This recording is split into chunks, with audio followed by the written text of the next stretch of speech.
Hey guys, Robbie Lewis here with Telemetry Flight Services. This is your weekly small UAS SITREP, and this week we're talking about public safety and policy. That's kind of taking center stage with a fun little story thrown in there about your burrito order from Chipotle. So this week, a proposed border drone restriction shows that Congress is kind of stepping into the small UAS airspace arena. The DoD is doubling down on affordable counter UAS systems. Meanwhile, your drone first responder programs are expanding to 2 new cities and states. And your burrito, like I mentioned earlier, goes airborne. So these are the stories we're going to talk about this week. Hopefully it's fun and entertaining for you. See you in story one. All right, guys, Robbie Lewis here. Today we're talking about the Border Drone Restriction Amendment. So this is actually a congressional amendment that directs the FAA, DHS, and CBP to establish a no-drone zone within 1 mile of the U.S.-Mexico border. It's motivated primarily by the use of cartels drones for surveillance and package delivery and a bunch of other things. The Laredo sector actually reported 70 plus cartel drone sightings. And this is obviously going to exclude law enforcement, emergency response, and certain approved commercial operations. So what does this mean locally? It means that border counties need to update flight maps and brief drone partners on pending restrictions. Otherwise, you're going to be in big trouble with the FAA, DHS, and CBP. From a public safety perspective, no operational carve-outs for law enforcement and emergency use if you're flying recreationally down along the border region. And for contractors, primarily in the agricultural sector, anticipate airspace approvals or reroutes that might take a little bit longer or make things a little more complicated due to this restriction. So, yeah, nothing really says we're serious about national security like drawing an imaginary line in the sky, hoping cartel operators respect it. Spoiler alert, they probably won't. So this will probably be a story to watch over the coming weeks and see how it kind of evolves. All right. See you in the next one. All right, guys, we're back with story number 2 for the week. The DoD creates a joint interagency task force for affordable counter UAS systems. Big shocker. There's going to be a new acronym involved in this. The Pentagon and DHS announced a new joint interagency task force, JIATF 401, to consolidate counter UAS acquisitions and fielding of new systems coming online. So there's been a lot of emphasis on building and manufacturing and producing UAS systems here in the United States. This is the counter argument to that, right? So the emphasis is going to be on affordable NDAA compliant systems with common evaluation standards. So they will say, hey, this is the benchmarks we need you to meet. These are the capabilities that we need you to meet, and go forth and conquer. The focus is going to be rapid fielding for specific ports, bases, and critical civilian infrastructure. So if you think about a near-peer competitor trying to utilize these systems, those are going to be the biggest points of weakness, essentially. So the first things that we need to protect your neck, right? And why it matters locally. Well, counties and airports can expect DHS grants, programs, and similar funding streams tied to counter UAS systems. Is maybe like a proof of concept. On the law enforcement side of things, they need to prepare to dispatch centers to integrate with the new counter UAS systems coming online, right? So it doesn't do you any good if it's just out there by itself. It needs to be interconnected into the ICS or the dispatch network. And for procurement on the commercial side of things, anticipate approved vendor list, kind of like EMS or fire equipment or the Blue UAS list. So I can imagine that coming soon. So At the end of the day, it means that DHS will buy 10 different systems to do 10 different things. No one will talk to each other. 6 months later, they'll tell you how you just need to pick one from the list. Probably. Hopefully that changes, and hopefully there's a lot more oversight into this, and it's streamlined and organized. So it'd be a nice change. All right. See you in the next one. All right, guys, we're back with story number 3 for the week. This is the first of 2 direct first responder stories this week. This one's in Minnetonka, Minnesota, and this is actually a joint program between the police and fire department. Minnetonka PD and fire are starting to deploy rooftop drones, and they're being dispatched just like anything else during a 911 call, and they're streaming the video directly to their headquarters.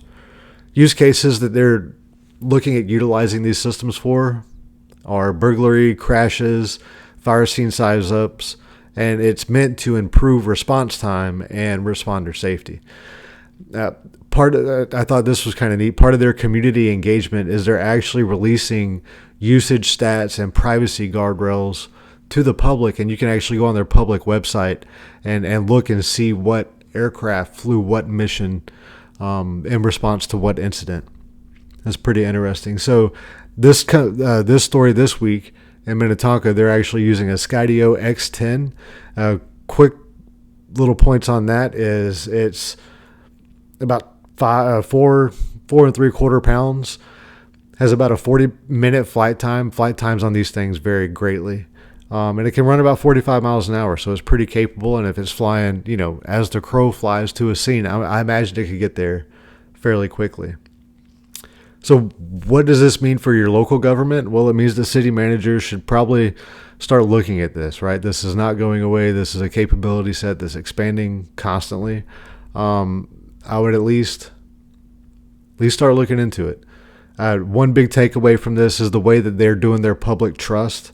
If that's something that your city or municipality is concerned about, I would highly recommend looking at the Skydio system and the Minnesota Police Department setup on how they're sharing that information. So, yeah, pretty interesting. See you on the next one. Hey guys, we're back this week with story number 4. This time we're down in Edinburgh, Texas, looking at their drone direct first responder program as it goes live. These guys are actually utilizing a different system than what we talked about yesterday with Minnetonka, Minnesota. I couldn't find any specifics about it, but from the imagery and everything that they posted online and their videos, it looked like a DJI Matrice 300. So let's go with that unless somebody tells me different. I don't know if I would necessarily utilize a DJI product for this, but yeah, that's what they decided to do. And interestingly, they actually got all this paid for through funds that were recouped during criminal activity. So that was kind of interesting. So looking at the Matrice 300 RTK, it's about 13 pounds, about a 55-minute flight time with both batteries, and it has a pretty wide range on speed. It can run from 38 to 51 miles an hour depending on what mode it's in. It's not quite as robust and intuitive as the system in Minnetonka, but it still looked like they were going to be fairly effective with it. It looks like it's in its infancy. So what does this mean to the public? Well, if you're around Edinburgh, I would keep an eye out for temporary flight restrictions or your NOTAMs. If this thing launches, it's probably going to generate some sort of NOTAM with the airspace around. So LANCE approvals might be much more difficult to get a hold of.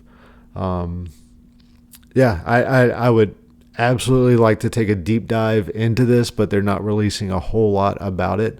But I mean, it's a drone program in Texas, so yeah, we'll see what happens. Texans are pretty innovative, so it'll be interesting to watch. All right, see you on the next one. All right, guys, 5th story for the week. Your burrito goes airborne in Texas. Of course, lots of drone activity in Texas. Lots of news coming out of Texas. That's pretty interesting. So Chipotle just partnered with Zipline, which is a pretty awesome company as far as the drone delivery services. I think it's them and Wing are pretty hand in hand, and Zipline has a very unique system that they actually use, where you have one aircraft fly over and then it stops and hovers, and another zip line comes out of the bottom, and that actually delivers your package. So it's pretty neat. They come in and they hover about 300 feet, and then they drop it down, and it just releases and then goes back up and takes back off. It's pretty interesting. These guys are going to be operating from noon to 8 p.m. with plans to extend hours, kind of like the DoorDash that we talked about a couple weeks ago. Their current payload capacity is 5.5 pounds, so I don't know how many burritos that equals, but I'm not. Somebody do the math. Do the burrito math for me. They're hoping to get up to 8 pounds, so you can order, I guess, family size meals. I'm not sure. Yeah, this kind of demonstrates how drone technology is moving beyond emergency response and mapping, and it's going to be embedded eventually into your everyday commercial use space.